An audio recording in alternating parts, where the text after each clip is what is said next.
A very good afternoon to all my dear students. Welcome for today's session. Good afternoon, C. Pradeep. Good afternoon, C. Pradeep, Ujjwal, Ravi Kumar. Welcome to the class. Mr. Arjun has written. Okay, you have given your September attempt also. That's great. Good afternoon, Arjun. Good afternoon, ma'am. Who is this speaking in between? May I know your name, please?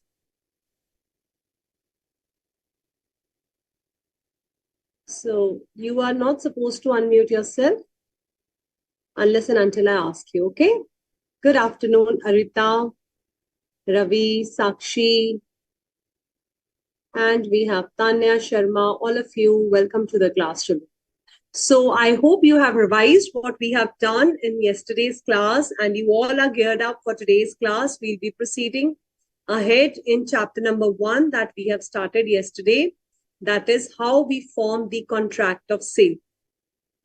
So we have discussed few of the definitions, buyer and seller, goods. Please tell me whether this coal mine that we spoke about yesterday, is it a part of goods under Sale of Goods Act? Yes or no? In the chat box. Answer if you can allow them to chat in the everyone's chat box. Ujjwal, excellent. It is not the goods. Very good, Arjun. Anjali Yadav.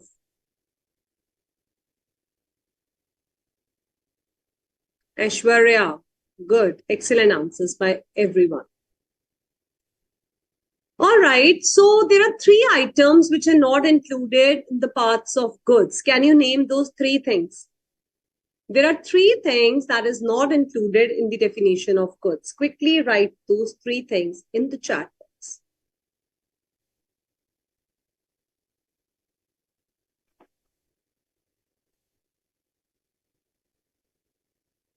Very quick answer by Pradeep. Immovable property. Excellent. Money, actionable claims. Tanya, Arita. Very good. Immovable property. Very good. Tanya has named all the 3 correctly. So that's great. And what is the meaning of actionable claim? Can anyone tell me? It is a debt against which you try to take a claim that is not included in the definition of goods.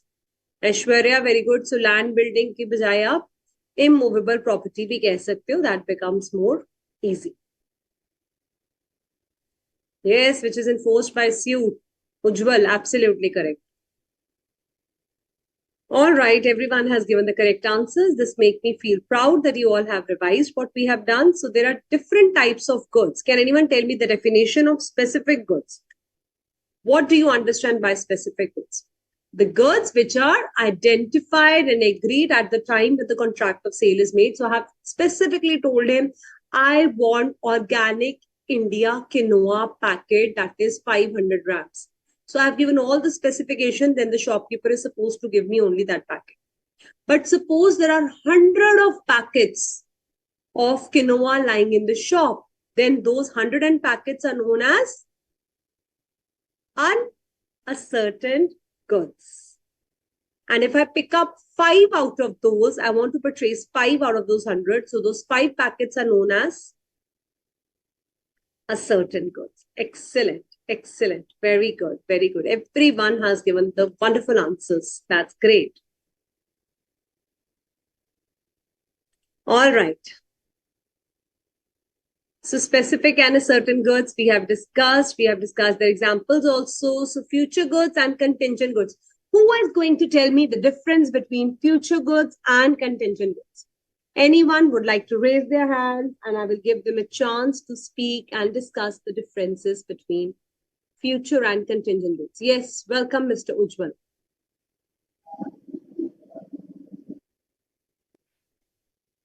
Good afternoon, ma'am. Good afternoon. Ma'am, future goods is the goods which is based on the future and it is based on the agreement to sell. Yes. It is based on the future manufacturing production, the future goods.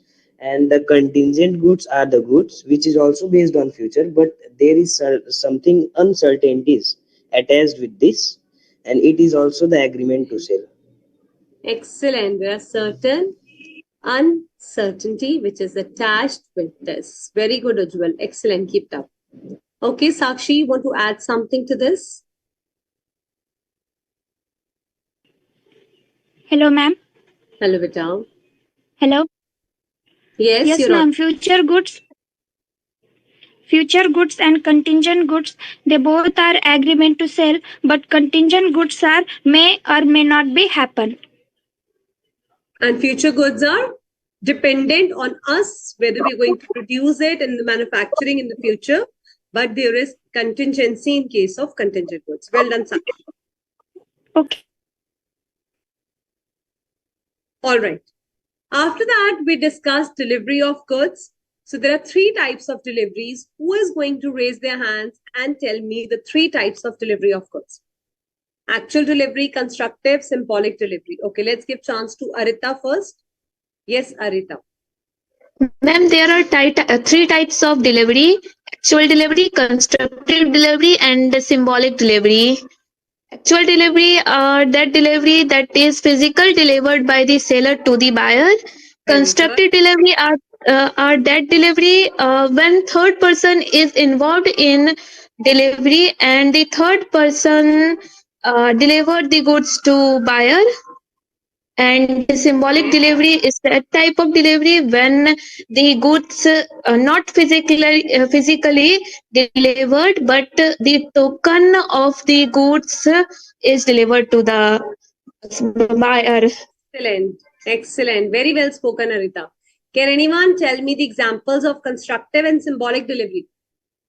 What were the examples that we have discussed in the previous class related to constructive and symbolic delivery? All right. Go ahead, Ujjwal. Yes, ma'am. The example of constructive delivery is, suppose there is a warehouse keeper and one is the seller and he is holding the goods on the behalf of seller, and suppose that if the seller instructs the warehouse keeper to hold it on the behalf of buyer, then it is constructive delivery. Excellent. Excellent. So is it mandatory to be a warehouse keeper only holding these goods, Ujjwal, or it can be any third party? Ma'am, it can be any third party. Very good. Very good. Excellent. So it's very important, students, that you understand the concept very clearly. So never get confused, because 2-3 examples that are given in the module and the fifth example that we give in the case study also, we have discussed about that warehouse keeper. It can be any other third party. Okay, very good, Ajwal. And symbolic delivery was when we are giving the keys of the car, when we are symbolizing. And there was another terminology that we learned, that is when we are giving a document of title to goods. So if I've handed over the document of title like bill of lading, railway receipt to another party, that means I have symbolized that I'm going to deliver the goods to this very person. What is the meaning of title in the chat box? Title means ownership. Excellent. Title means ownership of the goods. And once the person who is holding the document of title to goods is considered to be the person who is the owner of these goods. And what is the meaning of document showing the title? It means the document which is showing the ownership of the goods, and whosoever is named in this certificate is considered to be the person who is the owner. So it says doc receipt is a document showing title. However, mate's receipt that is used for loading and uploading of the goods, that is a document of title to goods. So doc receipt is different. It says it is only for stocking of the goods. Whosoever name is appeared, that will be considered to be the owner. But bill of lading and other documents we have, that is a document of title to goods. All right. So document showing title is document of title where it shows unconditional undertaking that we're going to deliver the goods to the holder of the document. Can we transfer this document showing title by endorsement and delivery? The answer is no. We cannot endorse it. I cannot say my share certificate endorsed to Mr. B. Okay.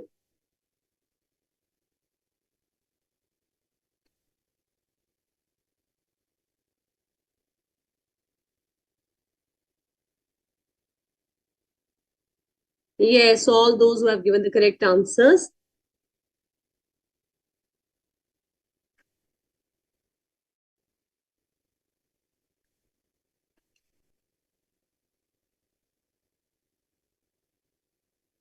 Very good, Arjun. Title means ownership and it tells us whosoever is the owner. It gives the proof. Very nice. Very good answers written. Ravi Kumar, excellent answers.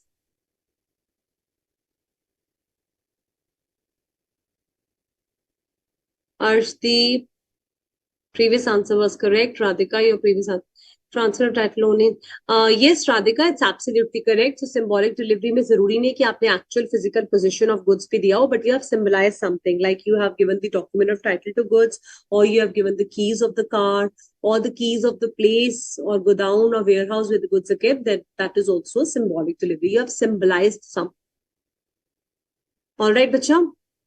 After that, we have discussed about the property of the goods. Who is going to tell me now? Raise your hands and answer me. What are the property of goods? General and special property क्या होती है? General property क्या होती है? Special property.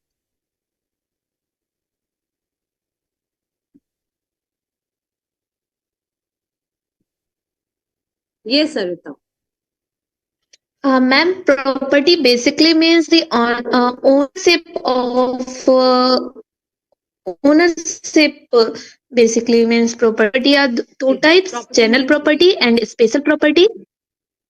General property means that the ownership of specific goods or something, but special property is like anybody mm, seeks mortgage and security as a security. security is special property. Special property. Okay, okay. Let's hear from Arjun also. Very well spoken, Arita. The general property was absolutely correct. Yes, Arjun, would you like to throw some light on the special property? Yes, ma'am. Good afternoon, ma'am. Good Yes, afternoon. ma'am. Property refers to the transfer of ownership of goods or property through the exchange process or between the buyer and between the seller and the buyer, and the property are divided into two parts. That is general property and special property. So the general property belongs to the transfer of ownership from the actual owner or Seller the to the actual buyer. seller to the buyer, and also Yes. so the special property refers to the transfer of ownership of goods between the seller and the buyer, Ledger and the pledgee. who pleasure and the pledgee, and for and also sale or return or approval basis are there also. For example, mortgage and Yes. वगैरह वगैरह. Okay. So that. वगैरह वगैरह paper में ऐसे नहीं लिख कर आना. Okay, वगैरह वगैरह. Okay, Arjun, thank you. So, child, I would like to correct Arjun over here. He said immovable property like land and buildings. So that is for the mortgage. So the terminology mortgage is used when we are giving the assets like buildings or lands as a security. So mortgage is not part of sale of goods because we do not deal with the immovable property. तो cell of goods में हम क्या word use करते हैं? हम use करते हैं pledge. Pledge and mortgage same है, हमने गिरवी रखवाया. बेसिकली हिंदी में इसका मतलब होता है गिरवी रखवाना. But pledge is use for the movable goods and for the land and building immovable goods we use the word mortgage. Is that correct? After that, we have started with the concept of sale and agreement to sell. Now, what is the difference between sale and what is the difference between agreement to sell? Now, agreement to sell is something which we are allowing to sell at a future date. If we are selling immediately the goods, that means it's a sale. Okay? So I have certain case studies also for you today, but first we will do the concept and then we will move ahead. So remember, a little progress each day adds up to the big results. So you keep, yes, Anjali, you want to ask something? So let's proceed ahead, and Anjali, I'll give you a chance to ask in between. So child, this means that even if you are at time, you feel a lot of burdensome that I have to revise contract, that also we have started SOGA also. So plan your day. Always make a nice timetable. So the first thing that you all are supposed to do is whenever you're studying with me, whatever we are doing today, you have to revise it the very same day in the evening. So 2 से 4 हमारी class होगी, 2 to 4. So before you go to sleep, if you're sleeping at 11 o'clock, 10 to 11, you have to revise. If you're sleeping at 4 in the morning, you're really studying hard, 3 to 4 you have to revise. Whatever is your timetable, whatever time you are comfortable, you have to revise the work that we have done in the class the very same day. Whatever case studies I ask you to do as homework, you must do that written book. Child, remember all these little things that we keep on doing. No one can stop you from clearing your CA foundation if you just keep obeying the teachers. You keep doing your work, you're regular with your PPTs, you're regular with your notes, you're regular with your classes. Very important thing. If you have decided to do CA foundation, institute is making an effort. They're coming up every day for a class for you 2 to 4 p.m. You have to make sure that you're available for the class, not just roaming here and there, sitting down with your study material, pens and papers, and paying full concentration. And when we put such kind of efforts, the things really come up very nicely and we see good big results. So this was your part of revision. We have already done the revision. Now we are going to proceed towards the differences between sale and different contracts. So the first differences that we have is sale and agreement to sell. So here you have to tell me if A is selling the goods to B. B went to buy a few chocolates from the grocery store. So A is the seller and A ने इसको chocolates दी और B से 10 rupees ले दिए. So B is the buyer. So who becomes the owner in case of sale? If A has sold the chocolate and B has paid the money for that, who becomes the owner? A or B is the owner of the goods now. Who is the owner? Buyer is the owner. Very good. You're not chatting in the everyone's chat box again. Everybody is writing separately. All right, Anjali. Yes, B is the owner. Alicia, Shivam, everyone is correct. So B is the owner. So where it is written sale in your book, you will write here, buyer is the owner. यहाँ पे owner कौन होता है हमेशा sale में? Buyer is the owner. But if A said, I don't have the respective chocolate that you have asked, please come after 10 days, then I will sell you the goods. So I have made an agreement to sell. Who remains the owner for the 10 days? So agreement to sell, seller is the owner of the goods.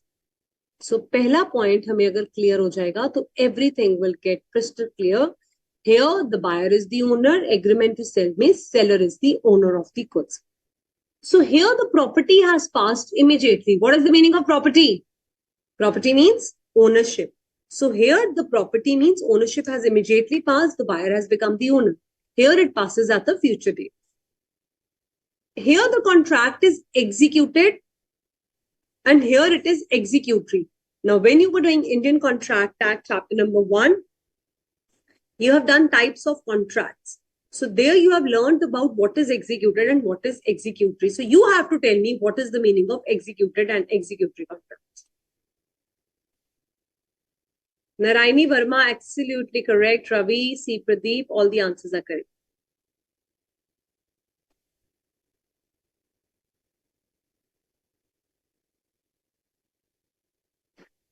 Very good. Executed means something both the parties have performed their contracts. Very good, Ujjwal. And where the performance is still to be done, that means I'm still to sell the goods, that is executory. Where both the parties have done, executed, where few as it is bilateral or unilateral, one of the party or both the parties are pending to perform the contract, it is executed. What is the remedy for breach of contract? Breach का मतलब क्या होता है? Breach means धोखा देना.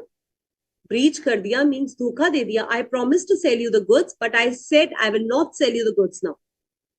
Or buyer has breached the contract. Who is breaching the contract over here? Please write down in your books here, the buyer is breaching the contract. Means buyer has purchased the chocolate, but he did not pay the price. So you can file a case for the prize money. But here if buyer breaches the contract, he did not turn up after 10 days, you can only sue him for the damages and not for the prize money. Now let's understand with the help of a story how you can sue the buyer in case of agreement to sell. So I am a seller and you said that ma'am, I want a nice furniture table made for my study table where I want to study for my CA foundation law. So I said, okay, you have given me the designing and I will customize and I will prepare that furniture for you. Please come after 5 days and your things will be ready. So have I made the sale immediately? No. So it is a case of agreement to sell, because at a future date, so it is agreement to sell. But now all the cost raw material was used for this product and the cost comes out to be rupees 10,000. So the buyer did not come after 5 days and the buyer after 6 days said refused to take the table. So I have incurred certain expenditures on that. I can file a case for the damages because I've customized the product for that particular buyer. But can I file a case for him that you have to buy the goods and you have to pay me 10,000? No. If it had been a sale, he has already taken the goods, he has become the owner, then I can file the case for the price money. But if it is an agreement to sell, then I can only sue him for the damages and not for the price money. Clear? So the first 3 points, transfer of property, nature of contract, and breach is done by the buyer. Liability of parties on subsequent loss. यहाँ पे owner कौन था? And buyer owner है. So who will bear the loss? Buyer will bear the loss. Burden of risk. Buyer has the risk. Here whose liability is? Seller is the owner. So liabilities of the seller. Who will bear the risk? Seller will bear the risk. Is that clear? Now what is the meaning of buyer bears the risk? You have purchased the mobile phone from the shopkeeper and you have paid the money. So you become the owner immediately. You stepped out of the shop and thief came and snatched the mobile phone and ran away. Now what will you do? You will go inside the Samsung showroom and you will tell him that you are responsible. Give me a new mobile phone. Or you will have to bear the loss. Who will bear? Buyer will bear the loss or seller? Tell me in the chat box. इस loss को कौन भुगतेगा? Buyer भुगतेगा या seller? अगर आपका cell के बाद goods चोरी हो जाते हैं या गुम हो जाते हैं, गिर जाते हैं, खराब हो जाते हैं, टूट जाते हैं. Absolutely correct. Aisha, Tanvi, Tanya, Arita, everybody, buyer will have to bear it because buyer was the owner of the goods. Shivam Kumar, Arita, correct. Alisha Begum, correct. Anjali Yadav, correct. Buyer will bear the loss. Ravi Kumar, correct.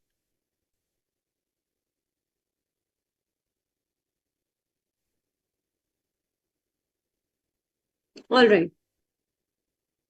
But here, seller remains the owner, so seller will have to bear the risk.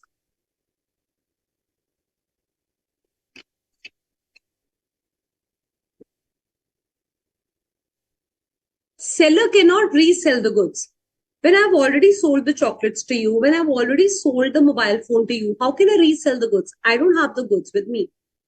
But in agreement sell, I came to know that I'm not going to buy these goods. I can resell it to somebody else because who is having the goods? Seller is having the goods. Here buyer is having the goods, so he cannot resell. Here seller is having the goods, so he can resell. Now, what is the meaning of the word just in rem and just in person? Just in rem means right against the whole world. Write down. It means rights against the whole world. And right in personam means rights against the particular party. Rights against the particular party.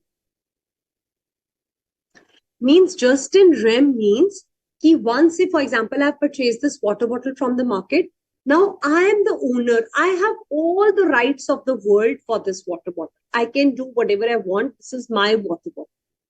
But if I have made an agreement to sell and the person tomorrow refuses to sell me this water bottle, then I can only fight with that particular person for this water bottle, not with the other shopkeeper or anybody else. I cannot go against the whole world. I can only go against that particular person with whom I have made that agreement to sell. But once the goods have been sold to me, I become the whole sole owner of the goods. Then I can fight for those goods with whole of them. Clear हो गया सबको?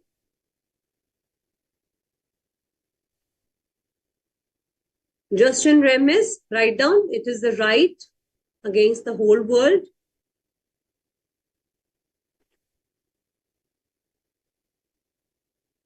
Palak Agarwal, good.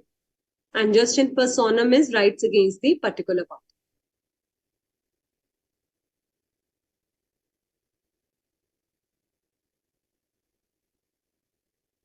Point number 6. Okay, Shivam. Tanya, correct. Point number 6, Shivam says one more example. So point number 6, basically, Shivam tries to tell you that आपके पास ना पूरी power आ जाती है. Suppose I have purchased this highlighter from your shop. Now I become the owner.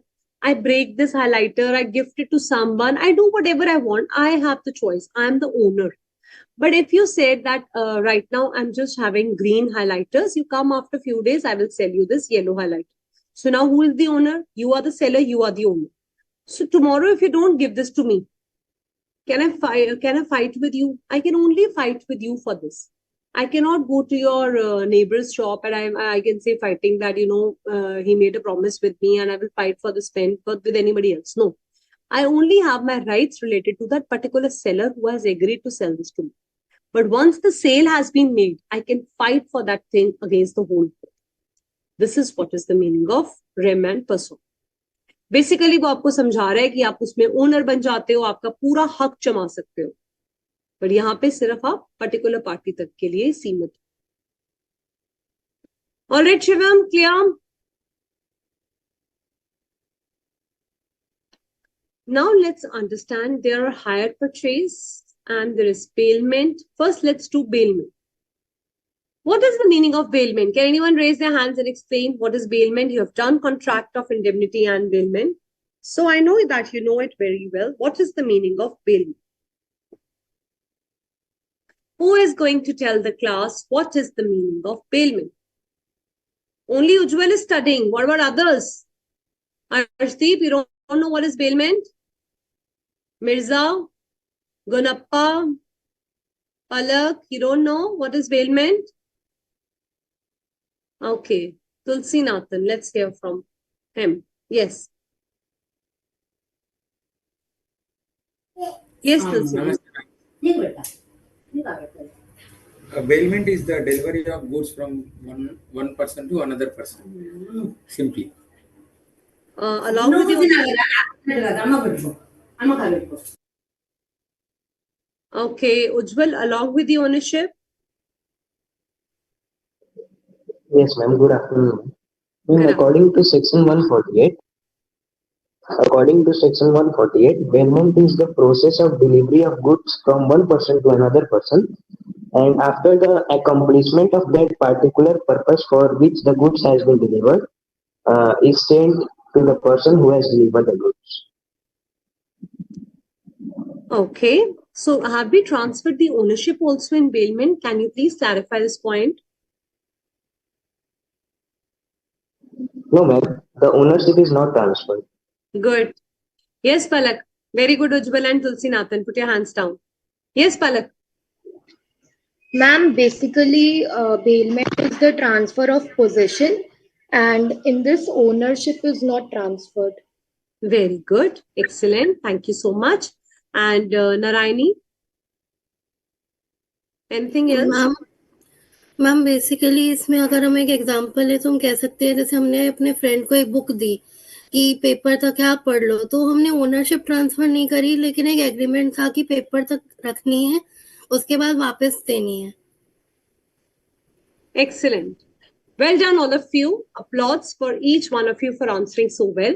Let's continue with this example that Narayani has beautifully quoted. So if I have given my friend a book for studying and he's supposed to return that book to me, so that is a transaction of bailment. I have not given him the ownership. I have only allowed him to use it. Now, who is the bailer and who is the bailee?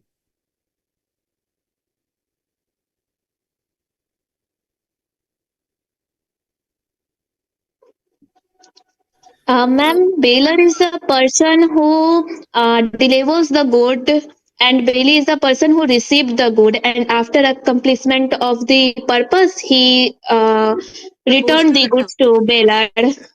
Very good, very good. So in our example, I'm the bailer who has given my book, and the bailee is the another person, and he or she is supposed to return my book after she has achieved the purpose. All right. So now I have not transferred the ownership in case of I have only transferred possession. Here I am transferring the ownership.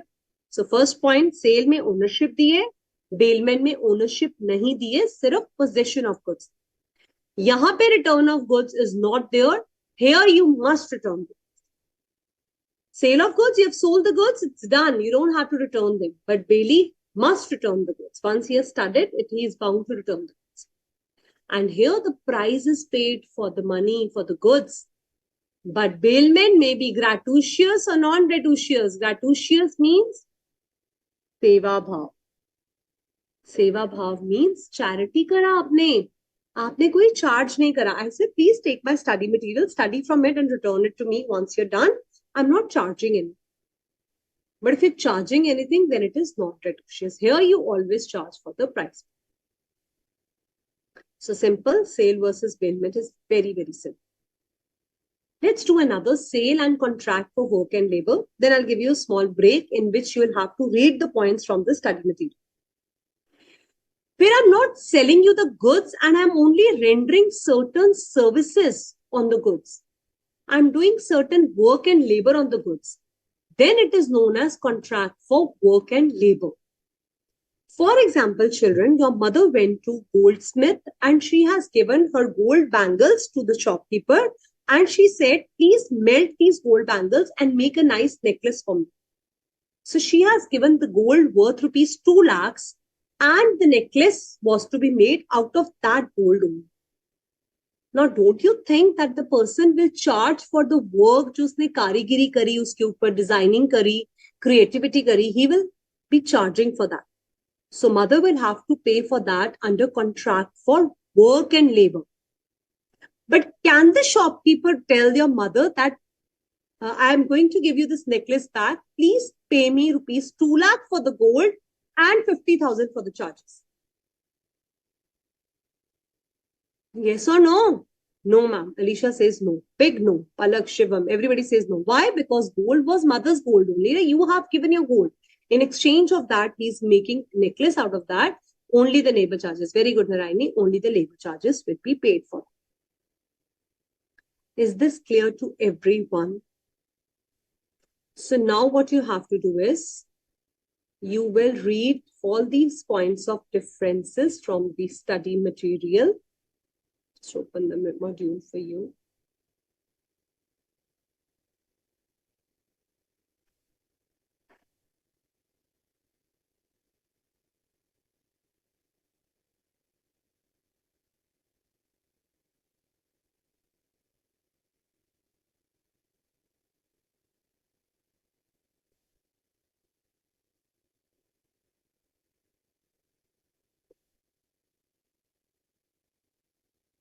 Yes, Shivam, I know hire purchase is still there. I have not done that point with you. So we have done work and material. We have done bailment. We have done agreement to sell. Hire purchase, I will just do with you in a while. So meanwhile, you just have to read these points from the study material. We are left with 2 points in agreement to sell also. You have not noticed it maybe. So read these points. I'm going to ask you what is the meaning of this. These 2 points are left in agreement to sell, and then you have to read sale and bailment and work and contract with examples. And I catch you after a small break. Okay? Just go through all these points.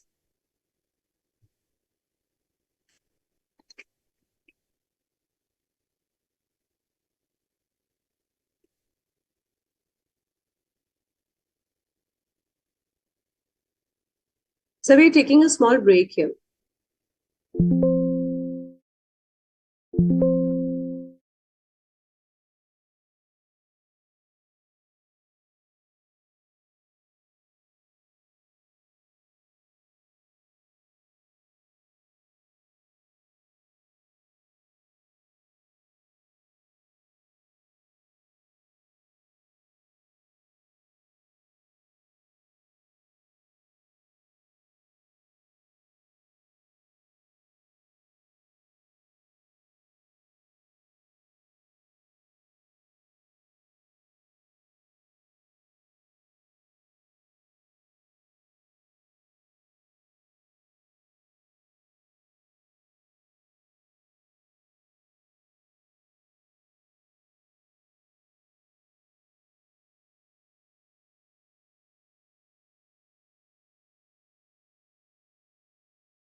So have you read all these points of differences that we have covered?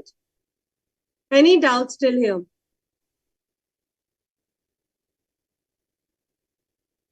Okay, Tanya is asking. Yes, Tanya, it's absolutely correct what you have written about bailment, bailer and bailee. So my question to the class is, yes, gratuitous means free में. Very good, Ujjwal. That's correct. So my question to the class is, if you have given your gold to a goldsmith, will he charge for full of the product or only labor charges? And what is that contract known as? Very good. It is known as contract for work and labor. And he will not charge only the labor charges. Shivam, absolutely correct. All right. Good, Sakshi. Great. Okay. So let's move ahead to another point of differences, that is sale versus hire purchase.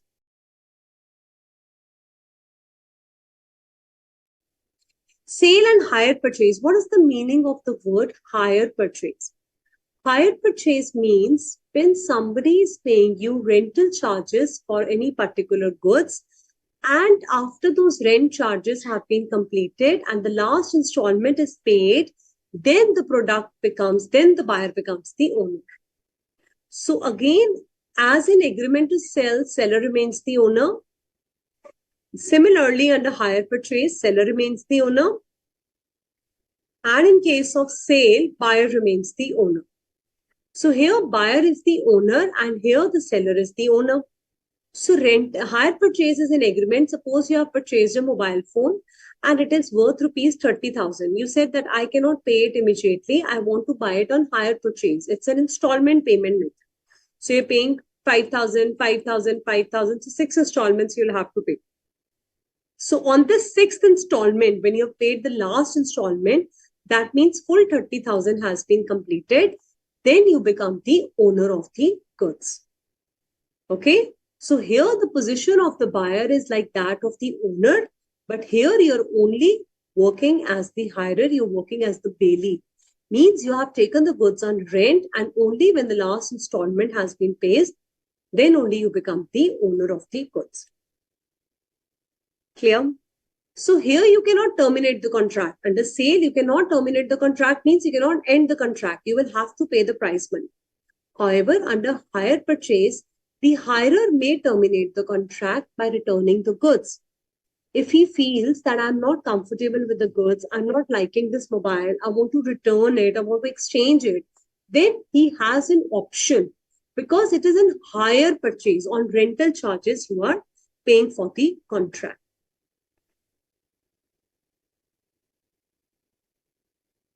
So here the burden of, okay, insolvency we have not yet done. I will explain you in detail insolvency point. Let's do transfer of title. Here the buyer can pass a good title. Title means ownership. Title means ownership. So here the buyer passes a good title ownership to the purchaser and hirer cannot pass it further. जिसने hire purchase पे लिया उसे वापस आगे resell नहीं कर सकते. But here you can resell the goods to the another buyer. Resale is possible. Again, you cannot resell the goods. Owner takes no risk and he can take back. What is the meaning of insolvency?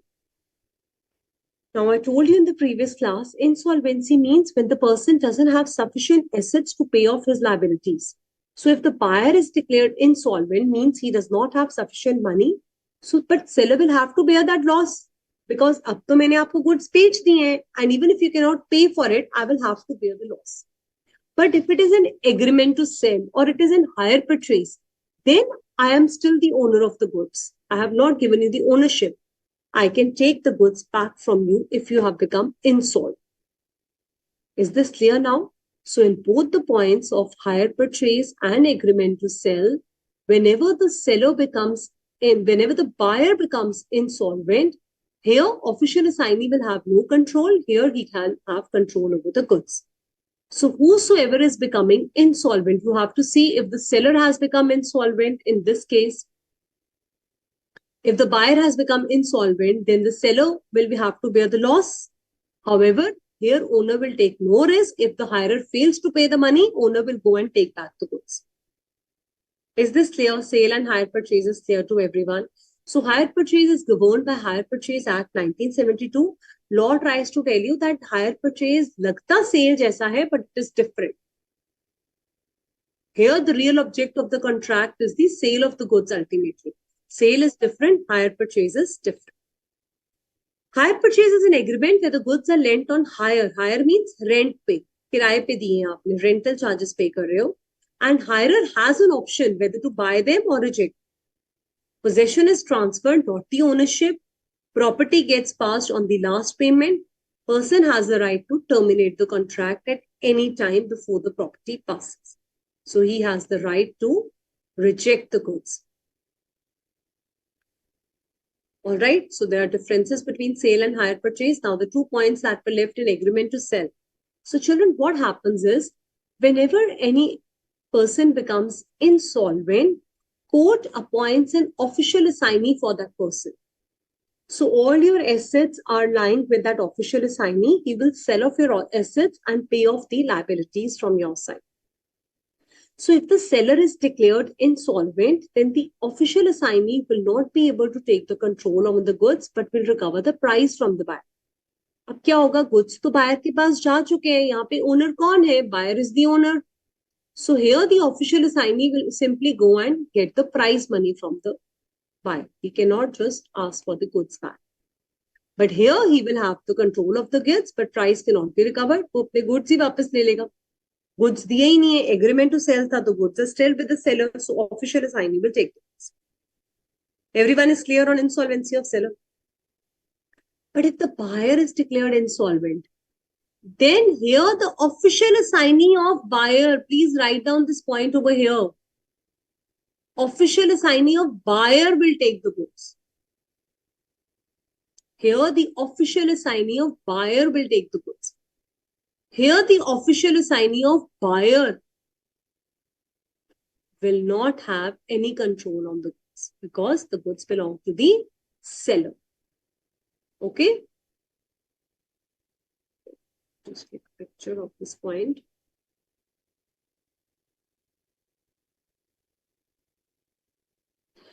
Here the official assignee, everyone will add this point.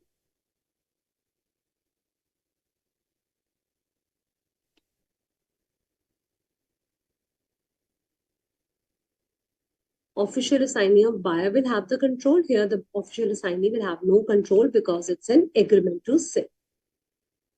Is this clear now? Now, after all the points of differences have been done, we have already discussed how the contract of sale is made under section 5.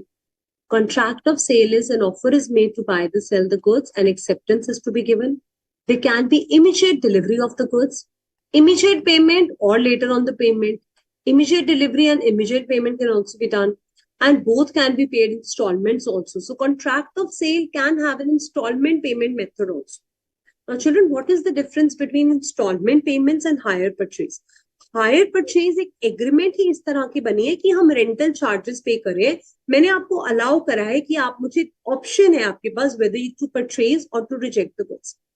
But installment payment, for example, you've purchased a car from the showroom and you have made the advance payment and now you've taken a loan from the bank and you are filling your EMIs.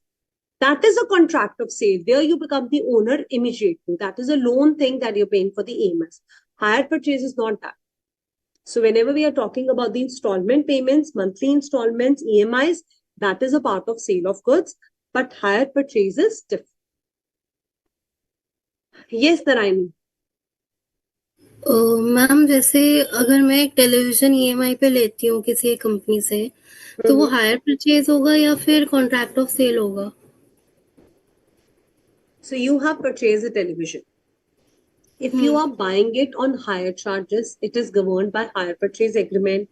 If you are paying rental charges, if you have the option of deciding whether to purchase or not, then it is hire purchase. But if you have purchased any television and you said that I want to choose an EMI method of payment, then it is always a contract of sale. You become the owner immediately. Ma'am पर मैंने कभी वैसे ma'am पर वैसे मैंने कभी सुना नहीं है कि आप कोई चीज परचेज करते हो तो एक हायर परचेज का ऑप्शन होता है, ज्यादातर तो ईएमआई पे होते हैं। हाँ तो वो सेल होता है ना ईएमआई पे, तभी तो आप ओनर बनते हो। कभी आपने देखे कि आपके घर में वो आ रहा है कि अब टेलीविजन वापस कर दो, आप तो ओनर इमीडिएटली बन जाते हो, हम बाद में पेमेंट करते हैं। मोबाइल फोन्स भी आजकल लोग ईएमआई पे लेते हैं। So EMI is part of contract of sale. Hire purchase ये बिजनेस में यूज होती है, कॉन्ट्रैक्ट्स में डील्स होती है जहां पे आप हायर परचेज एग्रीमेंट्स करते हो। सो मैम हायर, वो आपको कहते हैं आपको एग्जाम्पल हायर देके परचेज समझा दो एक लगता बार। सेल जैसे। सॉरी। आपको एग्जाम्पल देके समझा दो एक बार, थोड़ा कंफ्यूज हो रही हूँ। ओके, सो हायर परचेज का एग्जांपल सुनिए। हायर परचेज के एग्जांपल में you can assume that there is a dealer who is going to sell his bike to you. So you have to simply remember first this point, that whenever Naraini you make a hire purchase agreement, it is governed by the Hire Purchase Act 1972. That means it is not covered in Sale of Goods Act 1930. Hire purchase की जो transaction है उसके लिए एक अलग से act बना है, hire purchase act. So here it is an agreement. So I said I want to give my bike on hire purchase. So I am a seller, and there is a B who is a buyer. We made an agreement that my bike will be given on hire or rent, and the hirer has the option. B को लगा यार ये bike तो बाकी अच्छी है, मेरे पास option है कि मैं इसे परचेज कर सकता हूँ, तो हमारी टर्म्स ऑफ एग्रीमेंट डिसाइड करेंगे। अब वो टर्म्स ऑफ एग्रीमेंट क्या है, टीएनसी आप पढ़ते हो ना, टर्म्स एंड कंडीशंस अप्लाई, वो टर्म्स एंड कंडीशन मेरी हायर परचेज एक्ट के according. So we don't have to go into much of detail because we are not doing hire purchase act. But for basic understanding, let's take an example. This bike is worth rupees 1 lakh rupees. I made an agreement with you to pay me 5 installments of 20,000 in January, 20K in February, 20K in March, 20K in April, and 20K in June. So it completes your 1 lakh, right? So you paid 20,000 for Jan, you paid 20,000 for Feb. You said, I did not like this bike, I want to return it. You want to terminate the contract. You can do that because hire purchase में allowed है. आपके ये higher charges है. Now it depends upon the agreement whether we waive off or we will return your money. That is upon your and my understanding what we have done because the agreement is made between us. But you have an option. But जब cell हो जाती है, अब अगर मैंने ये bike आपको बेच दी, आप ईएमआई पे कर रहे हो, आपने लोन लिया हुआ है बैंक से, तो आपका बैंक के साथ कंसर्न है वो लोन, मेरे को आप गुड्स वापस नहीं देने आ सकते। In sale you cannot return your goods because आपके हो चुके हैं, आप ओनर बन चुके हो, आपको प्राइस पे करना ही पड़ेगा। And if you don't pay me my price, I can file a case against you because I legally have the right to claim the price for my goods under sale. Under hire purchase, you still have a right to terminate any time before the property passes. Suppose आपने 5th installment last pay कर दी, 1 lakh पूरा हो गया, B becomes the owner. Now he cannot terminate the contract. अब ये case cell का बन जाए। Okay, clear? मैम जैसे इसमें हम एक ये भी कह सकते हैं ना कि जैसे कि हम एक अपार्टमेंट में रेंट पे रह रहे हैं, तो जब तक रेंट दे रहे हैं तो हम हायर पे रह रहे हैं, लेकिन जब हमने वो परचेज कर लिया तो वो सेल का है। अपार्टमेंट क्या होता है? Land and building, immovable property, sale of goods is not applicable to it. Oh हाँ, ठीक है।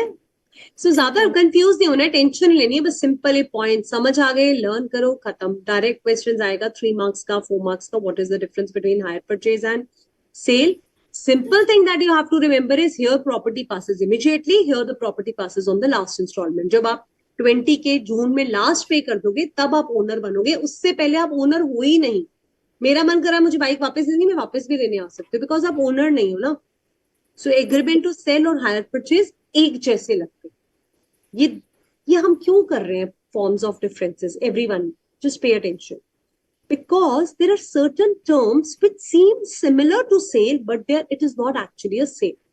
In the first chapter, he's trying to clear your concept. What is the meaning of sale? If I have made an agreement to sell, I have just made an arrangement that I will be selling you the goods. I have not yet sold the goods. If I'm giving you a permission to pay me higher charges and you become the owner at the last installment, I have not made the sale. If I'm allowing you to read my book and return back it to me, I have not made a sale, it's bailment. If I'm doing certain creativity on your work and adding my labor charges to it, It is not a sale. Clear? He's just trying to differentiate the different terminologies with the word sale. Clear, everyone? So section 5 is also clear how the contract of sale is made. R agrees to deliver his old motorcycle 55,000 to S in exchange for new motorcycle and agrees to pay the difference in cash. Is it a contract of sale? Yes or no? Tell me. Can we say that this is a contract of sale? Yes or no? It says in sale, it is important to have a monetary consideration is very important. Barter system is not part of contract of sale. I cannot say that you take my old ring, I'll buy a new ring, and it is sale of goods. Is that clear?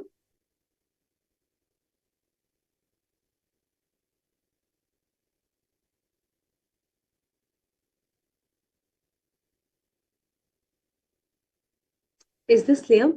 So here, if I'm giving certain money also along with the goods, then it is not a barter system, then it is a contract of sale.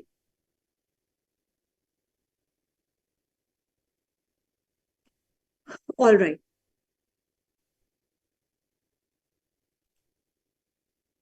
Now let's move ahead to subject matter of contract of sale. But before that, I want to take certain MCQs with all of you.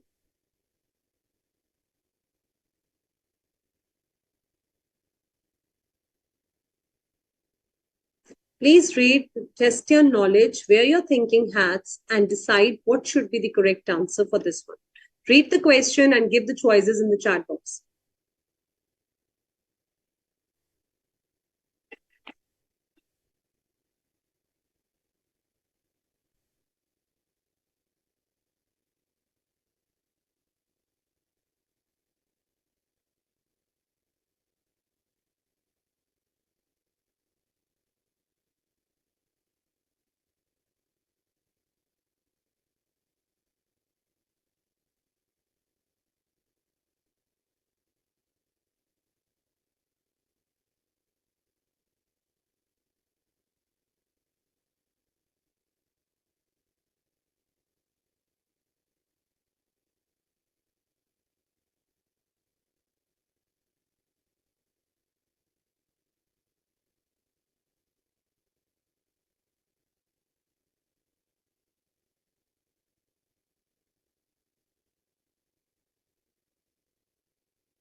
Absolutely correct answer. Where the payment is to be made at a future date, it is always the case of an agreement to sell. Why are you saying hire purchase? Where the payment property passes on the payment of total price in future date, children, it is always an agreement to sell. Good, Sakshi. Ujjwal, you got confused. Shivam, why did you say hire purchase? Can you explain me? Palak, correct answer. Narayani, correct. Tanya, it's agreement to sell. Arita, correct. Alicia, giving something to someone. Yes, correct. All right, let's go on another one. If X asked why an artist to paint a portrait for rupees 1,000 and he gave his own canvas and paints, then is it a contract of sale, contract of work and materials, hire purchase, or sale on approval basis?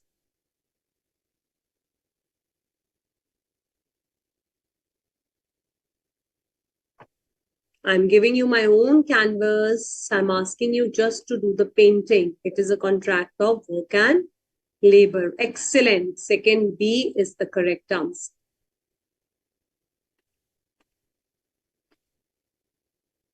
If a seller has handed over the keys of the warehouse containing the goods to the buyer, is it a constructive delivery, actual delivery, symbolic delivery, or none of the above?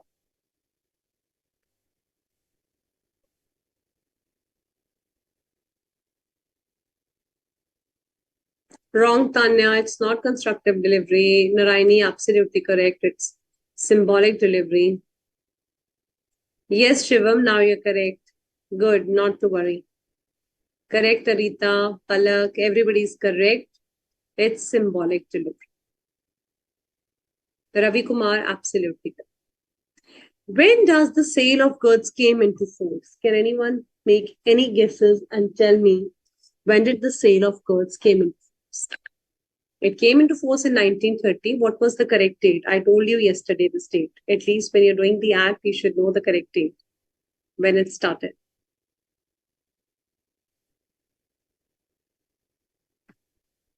July 1930 is absolutely correct. The contract of sale deals with movable goods, money, immovable goods, or all of the above? Tell me. All of the above? What is the correct answer?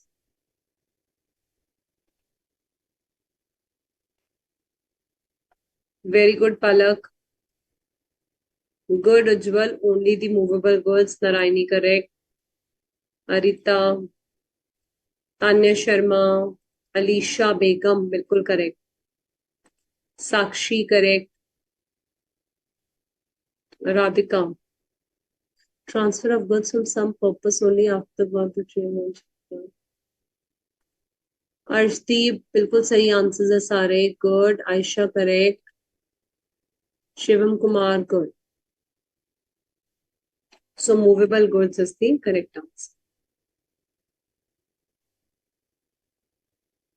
Can anyone think about the section which is applicable, which defines buyer under Sale of Goods Act 1913?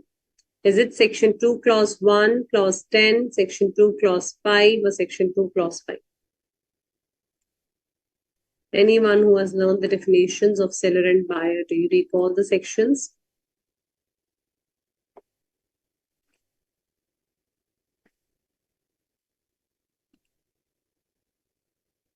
Good, Pradeep. All your answers are correct. Sadineni Vardhan. Mansi Bhatt.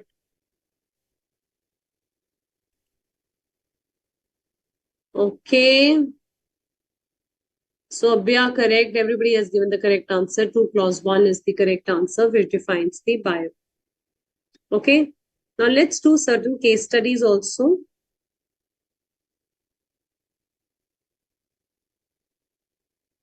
So children, we did yesterday a question related to delivery of goods. Then there can be straightforward questions also which can come in exam. For example, what are the essential elements for making a contract of sale? Now, if 5 marks question come, I would prefer that at least you write all these points. There must be 2 parties, buyer and seller. It only deals with the movable goods. The consideration is money to be paid in price. Barter system is never part of sale of goods. Transfer of property means transfer of ownership takes place. Contract may be absolute or conditional. All the essential elements of a valid contract must be present. You can name certain essential elements, like it should not be declared to be void, competent parties, everything that you have discussed in the previous chapter, that can also be added over here. Okay, now let's do this question. No, you cannot do this question as of now. You can do case study 4. He agrees to buy a new TV from a shopkeeper for 30,000 to be paid partly in cash, 20,000, and partly in exchange of old TV set. Is it a valid contract? If I say it's a 3 marks question, what will you write? Come on, give me your answers in the chat box. Give me your answers in the chat box.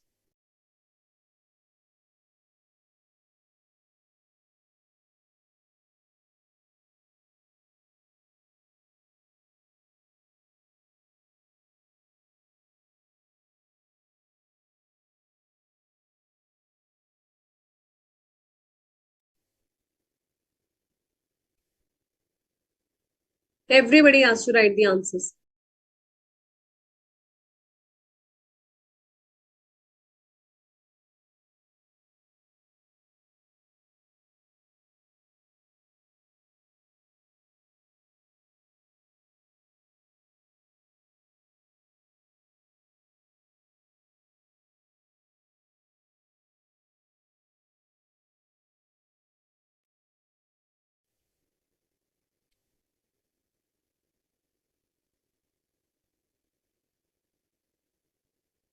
Well tried, Tanya Sharma.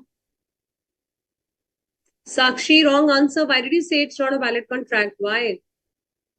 Kartikeya, good answer. Santosh Sharma. Aishwarya Gupta, okay, correct. Give for this one also.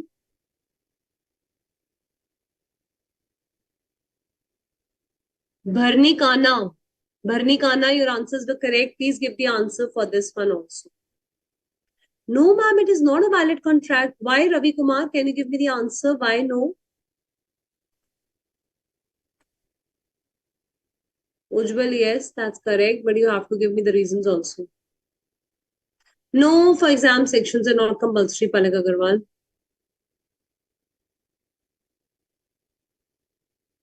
Absolutely correct answer that you have sent. Mansi, correct. Sobhya, correct. Consideration must be money, but it can be. I just explained you this example from the study material in a while. Sadineni, Vardhan, absolutely correct your answer. Kartikeya, good. Aishwarya, good. So this is how you have to attempt that under sale of goods, it is necessary that anything should be exchanged only for money. If the goods are exchanged for goods, it is a barter system. So it is not a sale. It will be considered as a barter system. So contract of movable goods, the price partly paid in cash and partly paid in goods is absolutely fine. Therefore, the TV set has been exchanged. Facts of the case. Hence, yes, it is a valid contract of sale under the Sale of Goods Act. Children, बातें वही है दो लाइनें लिखने का तरीका बहुत matter करता है. If you can make it out that I have written the provisions, I have highlighted the provisions very nicely. I have told them partly can be accepted in cash and partly in goods. Then I've given in the given case, what is the facts of the case. Then I've highlighted the conclusion very beautifully. I have concluded my answer yes or no. Please never begin your answer by writing yes or no in the exam. It gives a very bad impression. Always write the provisions, facts of the case, and then give your conclusion. Now, case study 5, I want you, each one of you, in the chat box. So can we open everyone's chat box so that they can write their answers? Ashok sir, आप everyone वाला use कर लेंगे chat box. Yes, Sakshi, barter system is not part of sale of goods, but this is not barter system. I'm paying you cash also 20,000, right? So we just did an example from the study. Okay, that if you're paying for cash and you're giving the goods also, then it is allowed. Yes, Anjali Yadav and Naraini, your answers are correct. Try using everyone chat box, children. I hope it's working.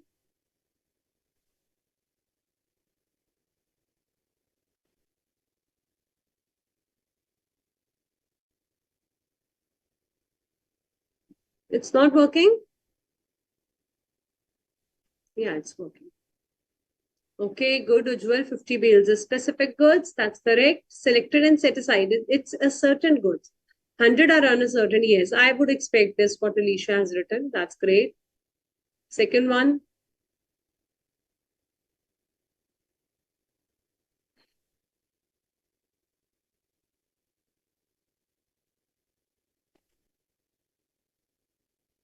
Uncertain is correct because the packets are lying in lot. Why are you saying specific goods? So the first one you're saying. So first one, specific and certain, both can go hand to hand.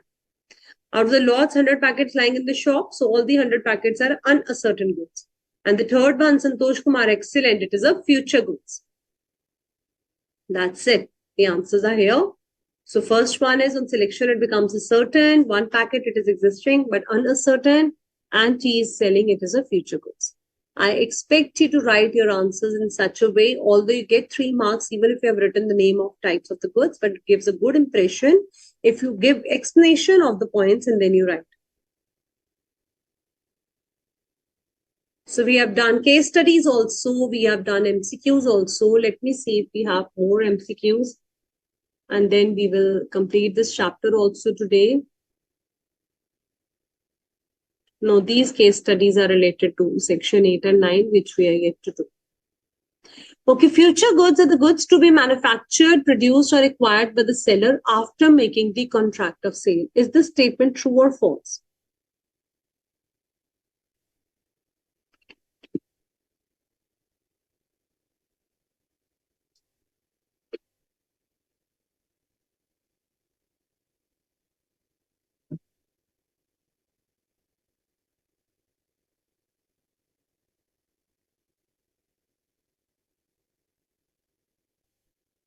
Everybody says it's true. Why? Because once we have made a contract, then only we can decide that the goods are future goods.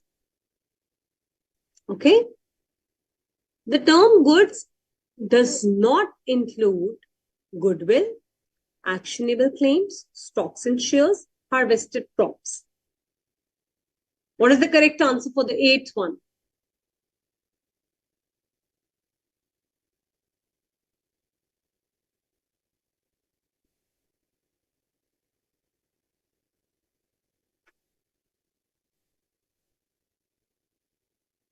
Actionable claims, excellent. Everybody has answered it correctly. Sale of goods creates the right of right in rem, right in personam, right in things, and all of the above. Sale of goods create what type of right? All of the above. Aishwarya, absolutely wrong. Kartikeya, Tanya, absolutely correct. Right in rem. Ujjwal, Palak, absolutely correct. It only creates right in rem. And what creates right in personam? Can anyone tell me? Right in personam किस category में आता है?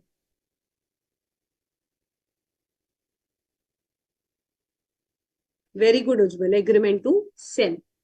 Shivam, correct. Sale of goods deals with the transfer of general property or special property or both of them. What kind of property does it deals with?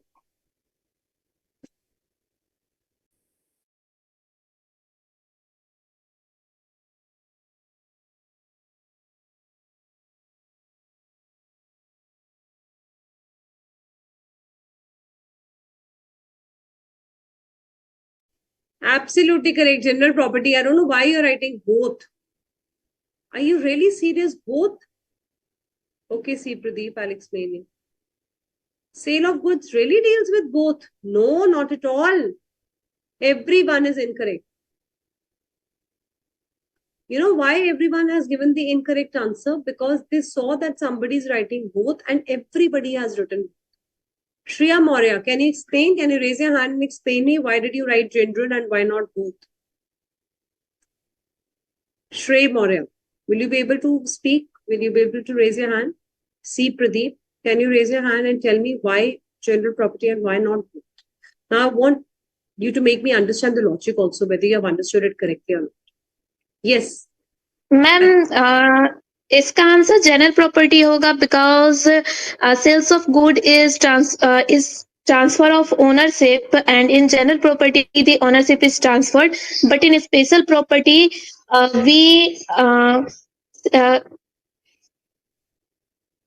मतलब हम लोग mortgage के against security रखते हैं, इसलिए वो स्पेशल प्रॉपर्टी होता है, इसमें हम सेल नहीं करते हैं गुड्स को। हाँ ठीक है, तो वहां हमारा स्पेशल प्रॉपर्टी नहीं है। तो हमने when we started with this topic property, we clearly read that sale of goods always deals with the general property. Right it down with your hands in your notes right now. Sale of goods हम special property के साथ थोड़ा deal करते हैं। Cell में तो आपने goods बेच दिए, तो अब गुड्स मेरे हो गए हैं, चाहे मैं उसको कुछ भी करूं, मैं ओनर बन गई हूँ। यहाँ पे स्पेशल प्रॉपर्टी में मैं ओनर ही नहीं बन रही हूँ।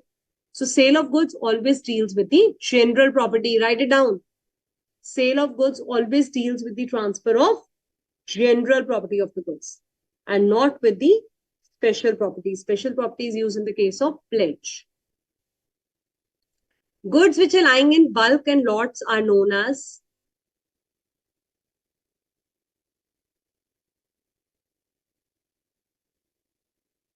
okay, Shreya Maurya, on problem.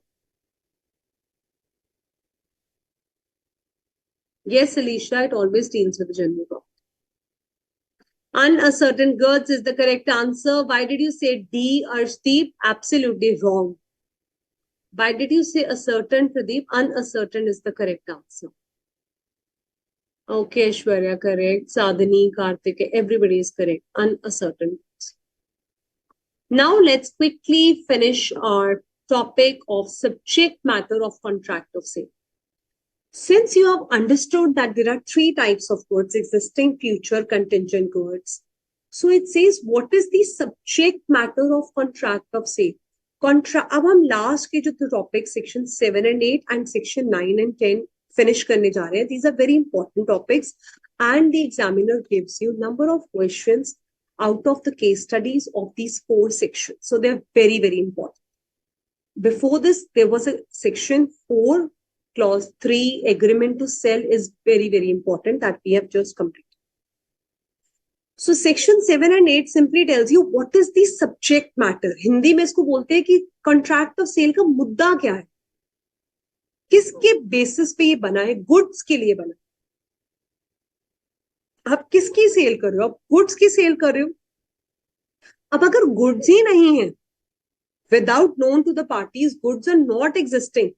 Remember Indian Contract Act में, when I have made an agreement to sell you something and the horse died before the goods could be sold, so the contract becomes void.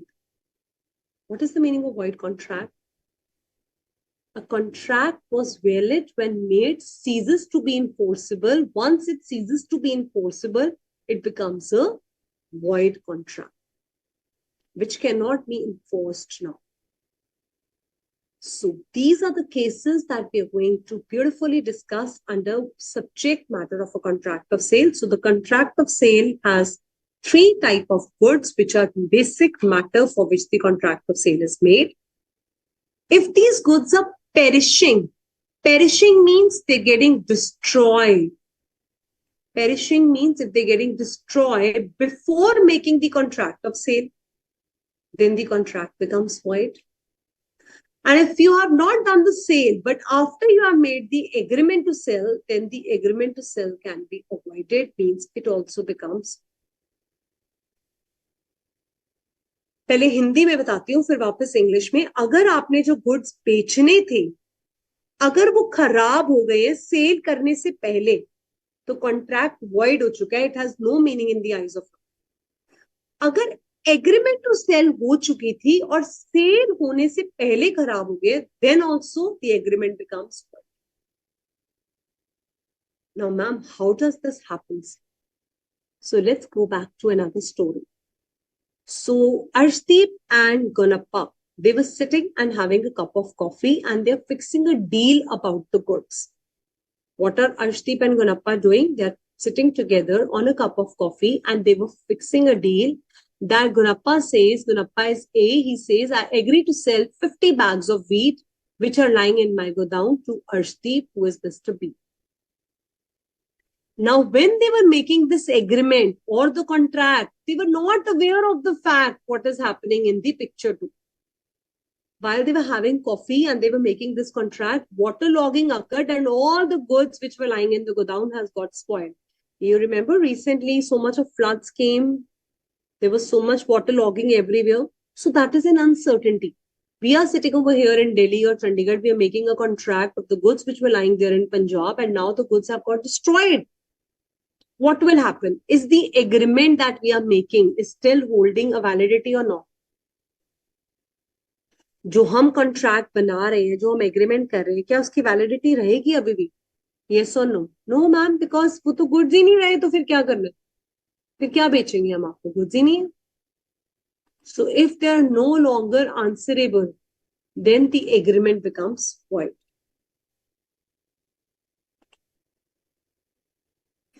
So it says section 7, the goods perishing before making the contract of sale without the knowledge, it becomes void.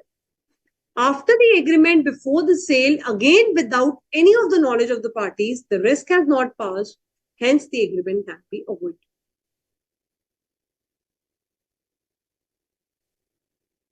Is this clear to everyone? Let me find certain case laws related to this.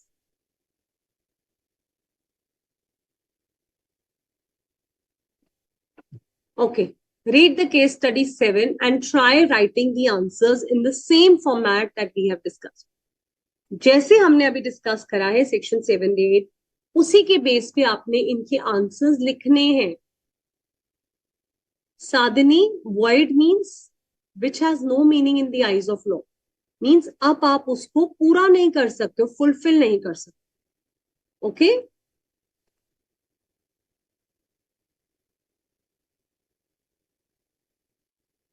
Take 2 minutes and write the answers. Everyone is going to write in the chat box.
Few have framed the answers, few are still thinking what to write.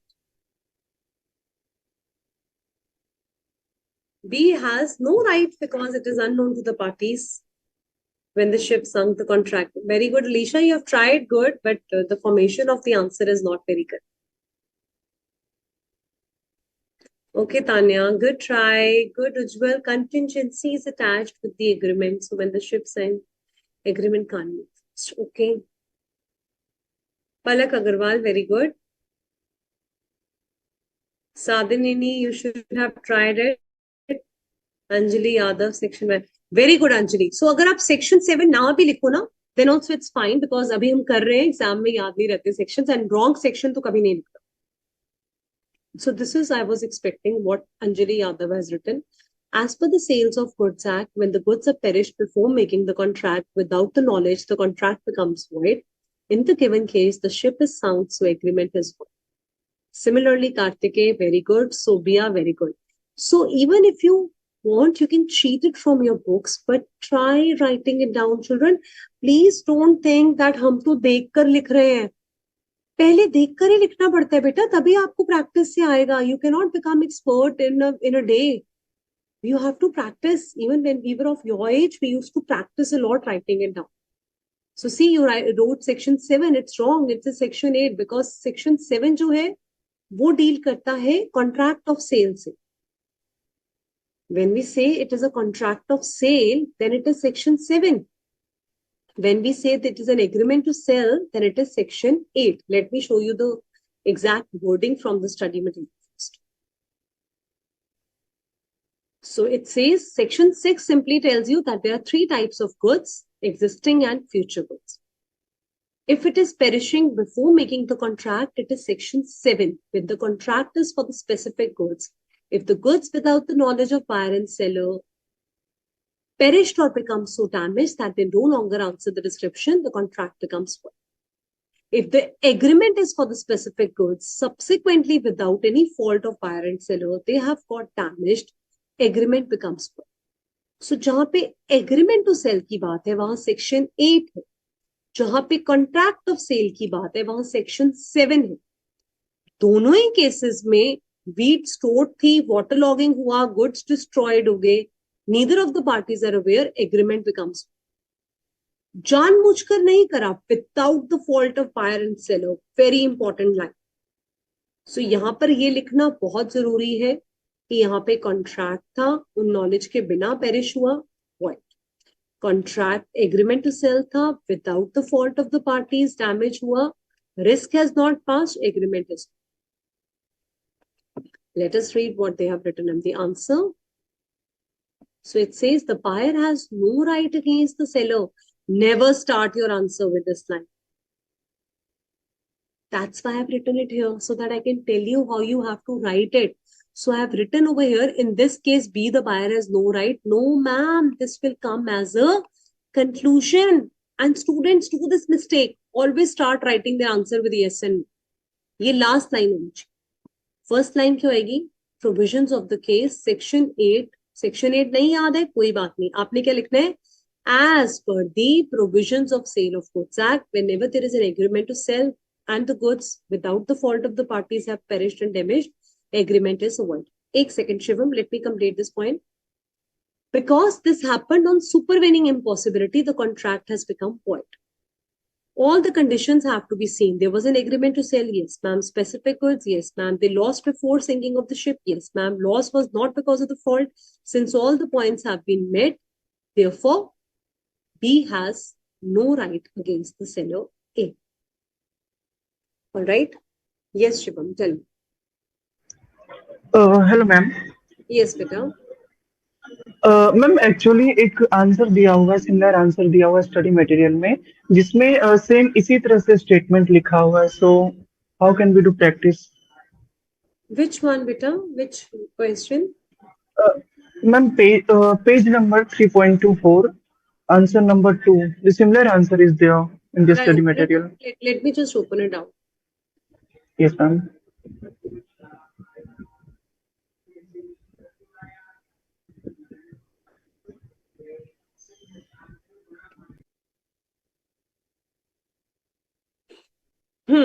Which one?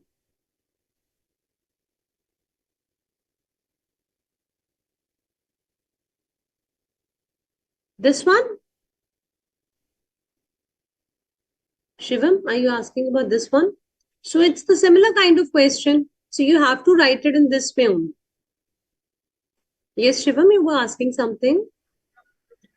Yes, ma'am. Actually, यहाँ पे भी तो सीधे conclusion से start हुआ ना. Like in this case, नहीं, the buyer has no right against. ऐसे नहीं लिखना. ठीक है, हम हमेशा प्रोविजंस लिखेंगे. तो आपको सजेस्टेड आंसर में भी कई बार ऐसे आंसर्स मिलेंगे. But what is the correct way of presenting it? Always start it with the provisions, write on the facts of the case, and then give the conclusion.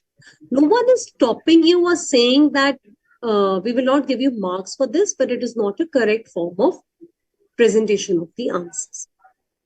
Okay? Okay. Yes, ma'am. Thank you. Okay. Yes, Muskan, you want to ask something?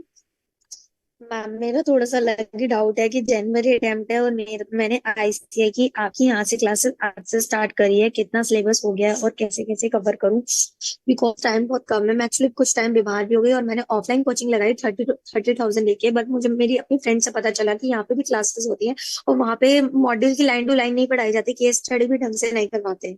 मेरे वहाँ पैसे waste हो गए हैं, ये लगा लीजिए आप. तो मैं कैसे अपना कंप्लीट करूँ, मुझे थोड़ा सा ये डाउट हो रहा है. Okay, Muskan. First of all, just relax and welcome to ICAI classes. We're really Thank you, happy to have you with us over here. And Muskan, since you have joined the class from today, so we have completed Indian Contract Act. So don't worry about that. We have recorded lectures. You can watch from the ICAI YouTube for that. I have started sale of goods from yesterday. We are completing chapter number 1 today. Now onwards, just try to be regular with the classes. We will be doing case studies, question answers. I will be asking you questions also. We'll be giving you assignment questions also. So a lot of work is being done over here. So I believe if you're consistently enjoying the classes, attending them, and making your short notes along with this, you will be able to complete the syllabus well in time. So don't worry about it. Okay? And if you have any doubts, you can keep asking me in between. Yes ma'am. मेरे को ये doubt था कि जैसे Indian contract act है, उसके जो doubts होंगे फिर वो कैसे क्लियर होंगे. I will ask ma'am to discuss with you how you can share those doubts for Indian Contract Act. Okay? Maybe you have some Telegram channel. Ashok sir, इनका कोई WhatsApp group है ना बच्चों का? I'll ask the technical support team to share. Yes, ma'am. I will talk to the student in 5 minutes. Okay. Okay. Thank you so much. So we have ma'am here. Ma'am will guide you, Muskan, regarding this. All right? Okay ma'am थोड़े से और doubts थे तो थोड़ा सा फिर बाद में पूछूं. Yeah. Let me complete the syllabus and then we'll give you a chance. Okay, beta? Okay. All right. So everyone is clear on section 7 and 8. Let's now move ahead to ascertainment of price of the goods. We have understood how the subject matter of contract of sale is goods. Now we are going to discuss about price. पहले हमने ये देख लिया कि contract of sale goods से related है, existing goods, future goods, contingent goods. अगर वो perish हो जाता है, perish means खराब हो जाना, damage हो जाना, तो हमारा contract void हो जाता है, means null and void. It has no meaning in the eyes of law. अगर agreement बनाने के बाद it gets destroyed, then also the contract becomes void. Section 56 of Indian Contract Act, supervening impossibility, something similar that you have learned over there also. It's again based out of the same laws and principle that you have done over there. After that, we have a ascertainment of price, but Megha ma'am is here. Good afternoon, ma'am. Good afternoon, Harleen. How are you? I'm fine, ma'am. Good to see you. Yes.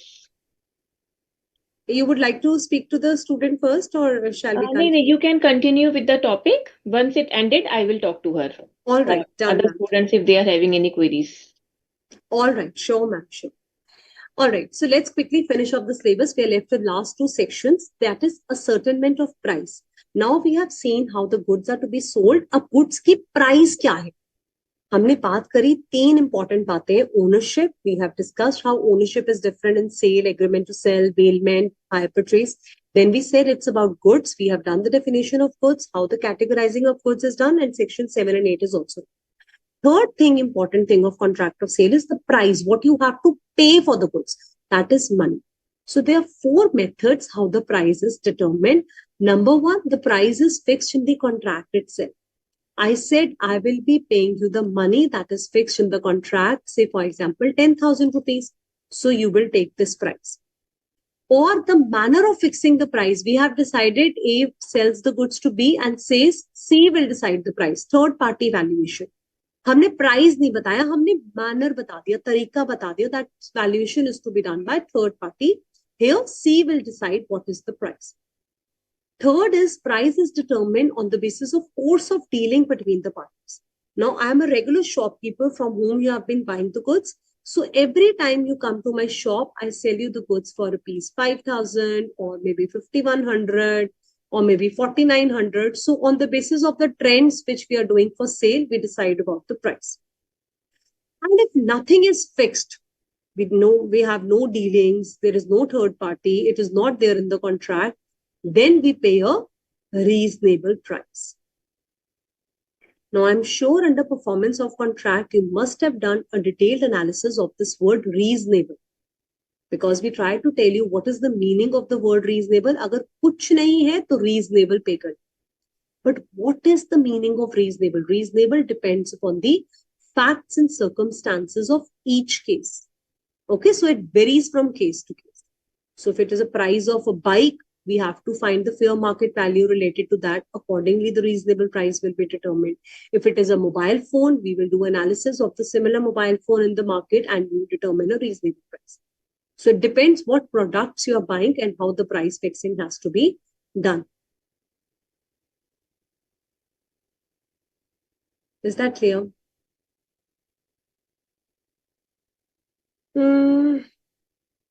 Whether the section 8 is applicable to specific goods. Yes, Pradeep, section 7 and 8 specifically talks about specific goods. So it is an existing goods related to which we are talking. Okay, I'll just come back to that once again. Let's first complete about section 9 and 10. Sabko samajh aa gaya, section 9 mein there are 4 modes of determining the pricing. We have discussed about those. Now, if the price is mentioned in the contract, let's do certain examples also. For example, A agrees to sell his car to B for rupees 50,000. So here the price is fixed. If A agrees to sell a new model does not come within few days, I will sell it to you rupees 20,000. Now here he's saying if this does not happen, uncertainty is being attached. You're not telling the fixed price. Therefore, the contract will become void. You either tell a fixed price or you tell the manner of fixing the prices. You cannot do a wagering agreement. You cannot say that if this happens, then we will sell. So if there is an uncertainty, the agreement becomes void. This is the third party valuation. A says, I sell you 100 toys, the price will be fixed by C. So here the price valuation is to be done by C. So if third party valuation is doing, then it is a legal pricing. Manner of determining the pricing is also fine. If we are determining by the course of dealing, so we have been accepting the prices at a particular rate. On the date, we have decided what will be the particular date. A contract with B to buy 100 shares of the company. In the general dealings, the accepted price is the price prevailing on the date of the contract. So whenever we are making the contract, whatever is the prevailing price on that date, that will be considered. And if reasonable price, if nothing has been determined, then we pay a reasonable price. For example, A orders B to supply 100 kgs of rice without talking about the price, 100 kgs of sugar. Uske price ke bare mein baat nahi kari. So you will consider what is the market price of the sugar on that date. Accordingly, you will take the up and down of the variations and determine the price. Now, what happens over here is the one very important point which I want to share from the study material is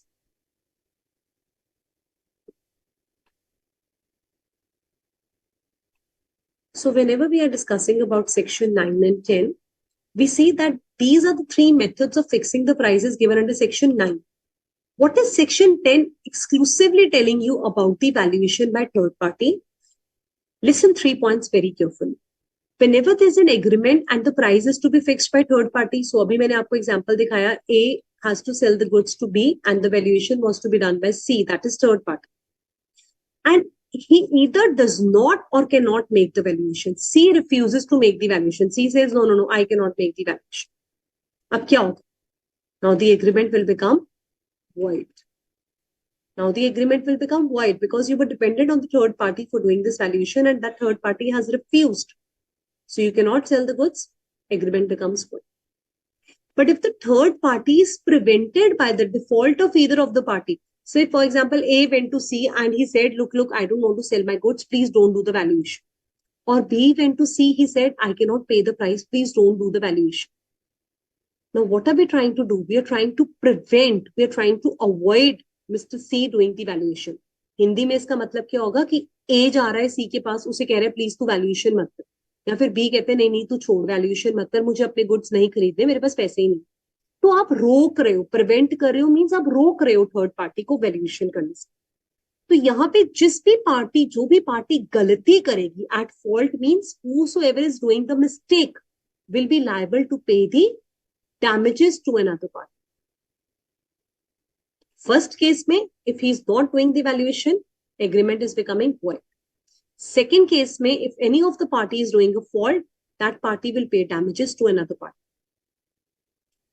And the third case is actually related to the first point, where I said that if C does not do the valuation, but B, the buyer, has received the goods and he has appropriated, means he has used the goods. Then, my dear, you have used the goods, price is not paid, please pay a reasonable price for that. You will have to pay a reasonable price for that. So for section 10, quickly write down these points. Number 1,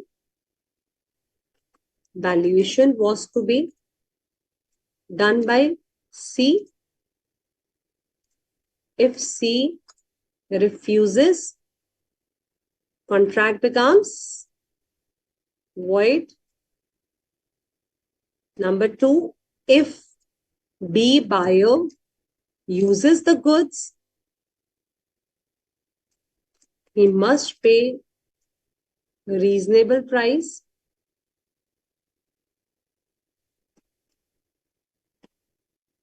Point number 3, if A or B, any party, prevents or stops C from doing the valuation, then party at fault shall pay the damages to other party. Quickly write down the summary of section 10.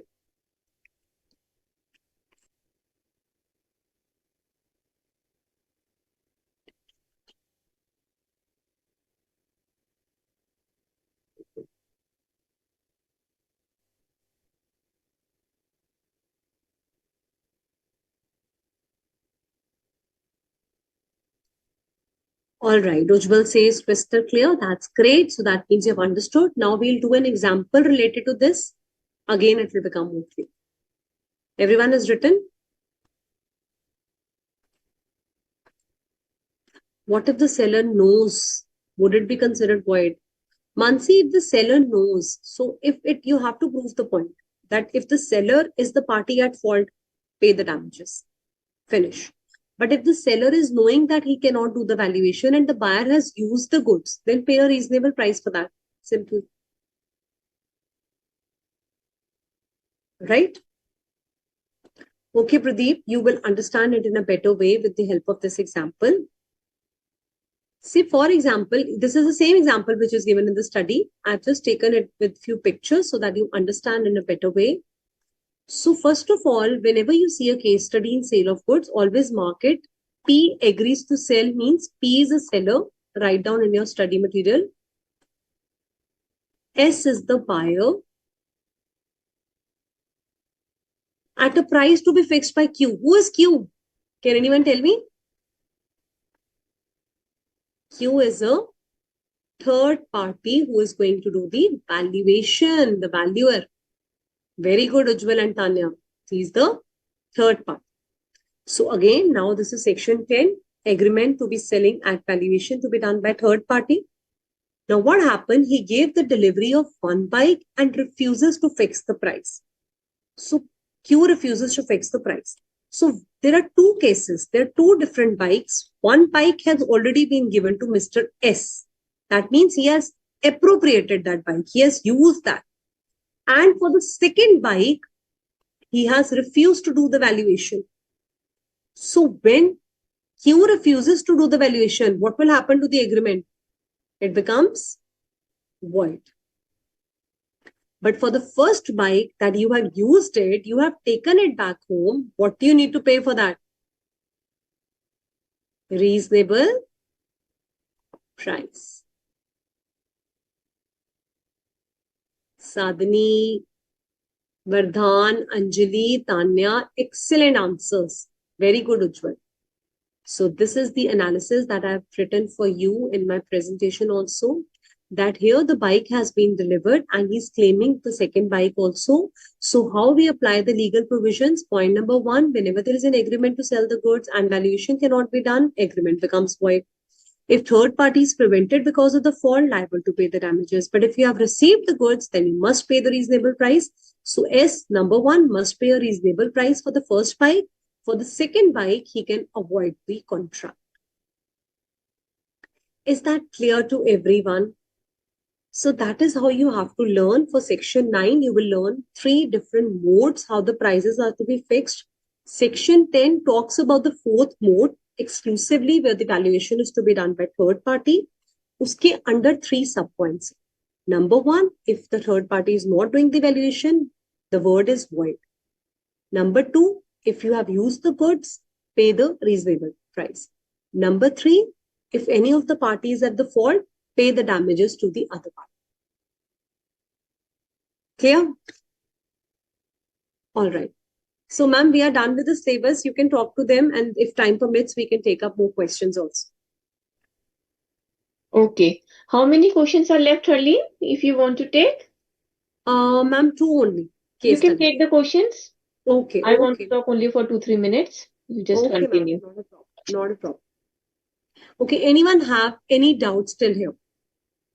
I can still read. Somebody has written, not understood, explain once again. Okay, Sadhineni, what have you not understood? This sales wala point, marketing wala, you answered it correctly.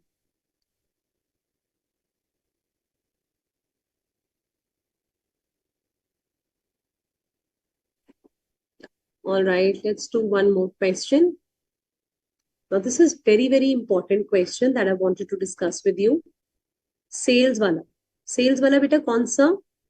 इसमें जो हमने अभी bike वाला question करा है, that is what you're asking. Okay, I'll explain you once again.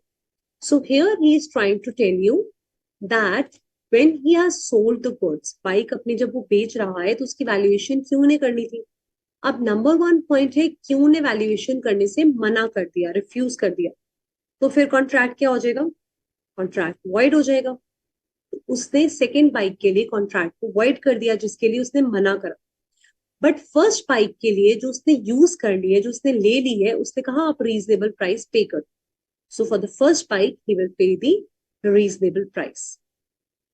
Clear? Only the first and third principle we have applied in this particular question. MD Azam is asking if there is any WhatsApp group, please add me. Okay, so technical support team will send you the link and you can join that link. Kapil entered into contract with Rahul to purchase 1000 liters of mustard oil at a price which was to be fixed by Akhilesh. Rahul already delivered 600 liters out of 1000 liters and remaining 400 liters was to be delivered. He denied fixing the price. When he returned the goods to avoid the delivery of 400 liters, Kapil sued Rahul for the non-delivery. Give the question a quick reading and try framing the answers. Whatever comes to your mind, just write it down in the chat box immediately. Take 2 minutes and answer it.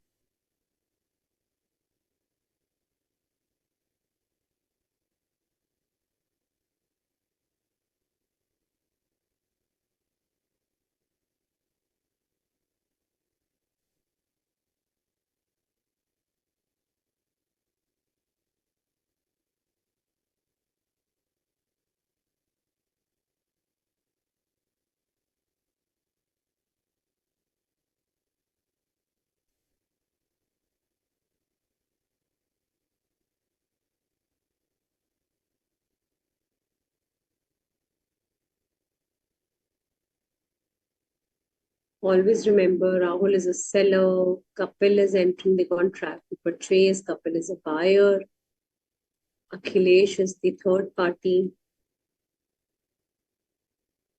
He has already delivered 600 liters. The remaining was left. So for 600 liters, he should pay a reasonable price because you've already used the goods. And for the 400 liters, what will happen? Yes, Sadhineni, very good. It becomes void for the remaining things. Everyone clear on this answer? I'll show you the answer in the case study also. So section 9 provisions tells you that the contract, the price has to be fixed or agreed and as per the manner. Section 10 tells you the valuation method. वही same लिखा हुआ है जो हमने अभी discuss करा है points में. Here you will give the facts of the case, a brief summary from the question. On the basis of the above fact, we conclude that 600 liters which buyer has been supplied and used, reasonable price should be paid. For the remaining 400 liters where the contract can be avoided because he has refused to fix the price. Is this clear to everyone? Let's do one more last question. X contracted to sell his car to Y. They did not discuss for the price of the car at all. Later on, X refused to sell on saying that the agreement was void because of uncertainty about the price. Can Y demand the car? Now he says, payment for price is a very important ingredient. But if both the parties totally ignore this, then it will not be an uncertainty or it will not make it an invalid. Rather, it is a valid contract and a reasonable price must be paid. So they both entered, but they did not fix the price. He cannot simply refuse on this ground. Y can legally demand the car and X can recover a reasonable price after paying the car. कहते हैं जरूरी नहीं कि आप सिर्फ इसको uncertainty में attach कर दो. अगर आपका प्राइस फिक्सिंग डिस्कस नहीं हुआ है, if you have doing any kind of wagering on the ups and downs, then there is an uncertainty, then it is not sure.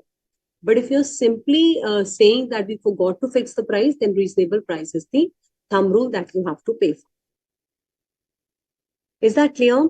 So now what is your homework for today is you have to revise nicely both the day's lectures that we have discussed. Chapter 1 is complete.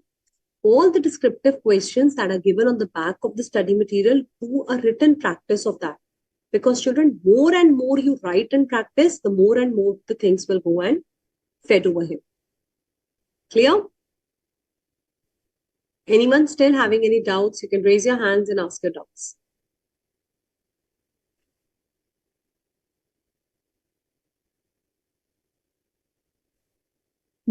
Dear students, if you are having any doubt, you can raise your hand. Meanwhile, the Miss Haleen ma'am has already taken all the queries and she has given you the unmute option throughout the session. So I think all the queries are resolved in the session only. And I'm very happy to see the replies of all of you. You are all participating through chat, through unmute option, and it was a wonderful session. Thank you, Haleen. Thank you so much.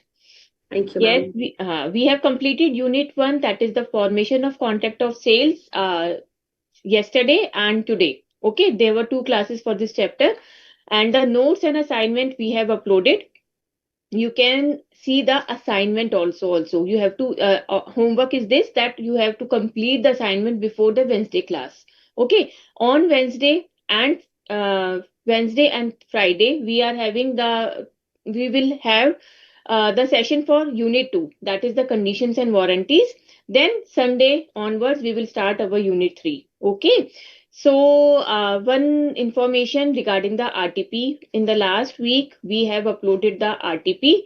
Okay, and the RTP contains all the exam oriented questions. So till you have completed chapter 1, that is the Indian regulatory framework, and chapter 2, the Indian Contract Act. So till chapter 1 and chapter 2, you are supposed to complete all the questions. Whatever be given in the study material, whatever be questions are given in the RTP, in your suggested answers, previous year suggested answers, study material contains a lot of questions, and also the assignments. as uploaded for chapter 1, chapter 2 and chapter 3 unit 1. Okay, so try to complete all the assignments, because the expert faculty, LVC faculty, has given you the exam oriented questions, and the manner of presentation is also provided to you, that we have to write the legal provision first, then you can write in very brief the facts, and at the end you have to analyze and conclude your answer.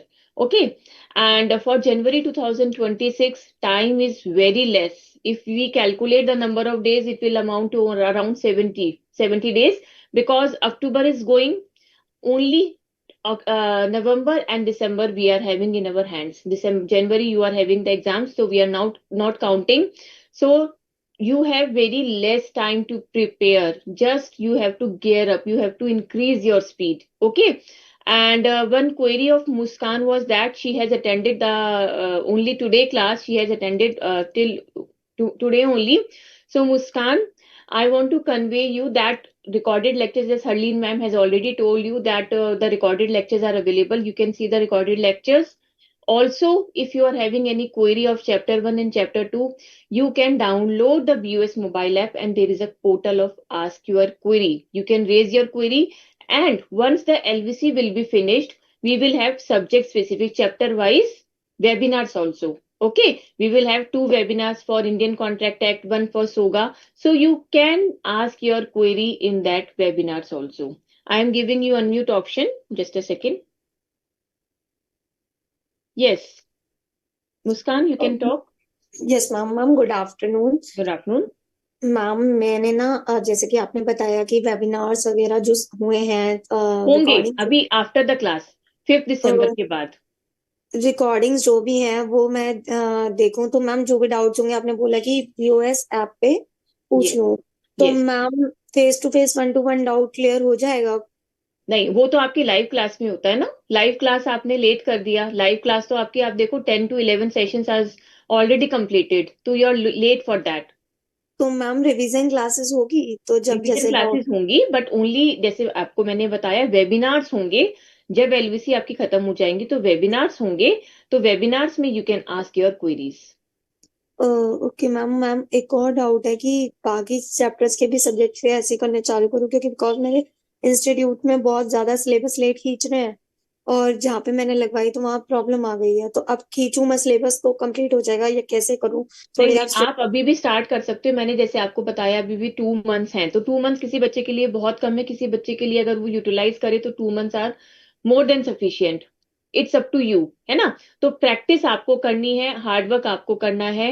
Solution मैंने आपको बता दिया कि आपको recorded lectures देखने होंगे. जनवरी 26 में देना है आपको एग्जाम. Yes ma'am. ओके, तो थोड़ी सी बेटा आपको एक्स्ट्रा मेहनत करनी पड़ेगी. आपने जैसे वहां से कोचिंग करी तो थोड़ा सा तो आपका वहां से प्रिपेयर हो गया होगा.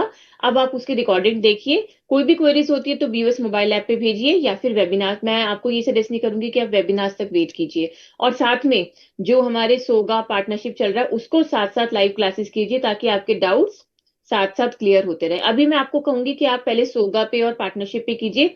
अगर आप पिछले चैप्टर्स पे फोकस करते हो तो आपका ये सारा मिस हो जाएगा. मैम मैं वो पूछ रही थी, तो मैम कॉन्ट्रैक्ट को और फ्रेमवर्क को, इंडियन रेगुलेटरी फ्रेमवर्क को कैसे खींचूं?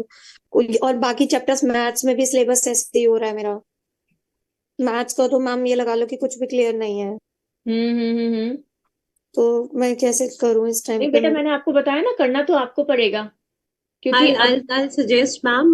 I think Muskan, you try to be regular, beta. You try to be regular with us for law, and from now Other onwards, subjects. also if you're regular with the classes, try to be consistent. और meanwhile now focus on the live classes. जो आपका syllabus अभी रह गया है, अभी आप उसको, अगर आप उसको ऑल कंबाइन कर सकते हो लाइव प्लस रिकॉर्डेड, तो it is very good. But ये ना हो कि you are focusing on only recorded but you are missing the live lectures also. Okay. Okay ma'am. Okay.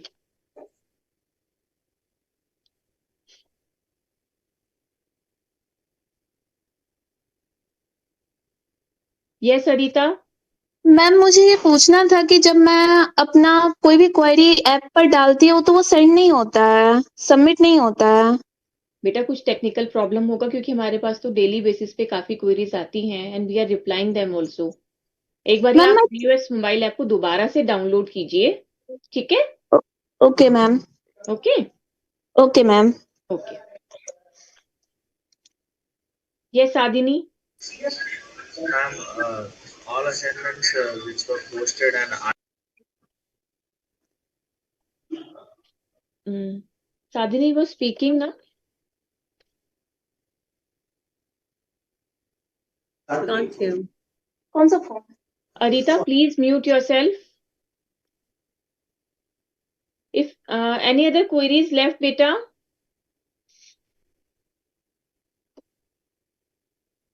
I think we can end the session, Harleen. I think Yes, all the ma'am. queries are resolved. If any queries will be there, so we will talk to them on Friday, Wednesday. Yes. So Okay. Wednesday, come prepared with chapter 1, and if still there will be any queries, we'll take it on Wednesday. All right. Thank you, ma'am. Thank you so Thank you, much. Thank you, Harleen. Thank you. students. Thank you, students. Thank you, students. Ashokji, please end the class. Thank you. Thank you, sir.